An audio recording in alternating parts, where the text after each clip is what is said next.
Yeah, so how's your day going?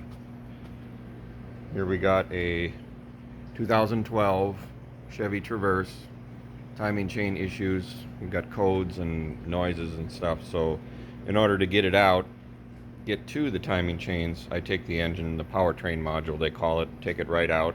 Engine, transmission, cradle, the whole works. And then start to disassemble from there. So, once you even got it out, your work is not even close to being done. Then you got to disassemble plenum, valve covers, timing cover, all the pulleys. Then you finally get to see the timing chain.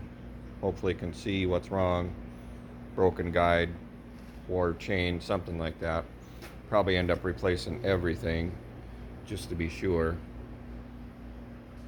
You don't need to take the exhaust off. This is an all-wheel drive, so you have to loosen the drive shaft, but you don't need to take it out. You can kind of just skid it to the side, and then it will clear going past. And what I do, and some guys I know leave the struts attached, but I just disassemble it that way. I don't mess with the tie rods or the ball joints or the axles or anything. Big job. I don't think you want to do it in your driveway. You have to raise the car up above the powertrain. So anyway, I believe it calls for around 15 hours of labor to do timing chains on this, which is probably a little bit light as it ends up taking you quite a bit of time. Um, you can get this out in 2 to 3 hours if you're efficient.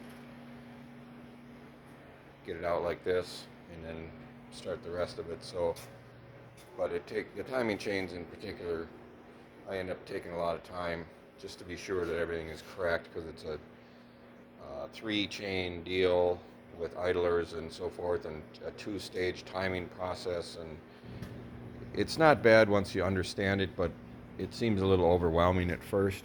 When you do your first one, it seems a little crazy, but it's really not that bad once you figure out the procedure. Anyways, this car has about 130,000 miles on it, which is not that many for needing chain stuff already, but I got a feeling we're going to find a dirty engine, probably had not had great oil change services, which is what GM blames the timing chain wear on, is lack of oil changes, lack of quality oil, so forth. So I think it's more, a little bit of that and maybe a little bit of a design issue. So anyway, that's where we're at for right now. I might make another video when I get the time cover open and find the actual problem. So, but here's what you're going to end up doing if you have to replace your motor, or they say you can do it in the car, and I've done it on other vehicles, but not on the Traverse. There's just no room to work. I've done it on Impalas and things like that where there's a little bit more clearance. That isn't so bad, but on this one, I wouldn't even attempt to do it in the car. It's just too tight to the inner fender.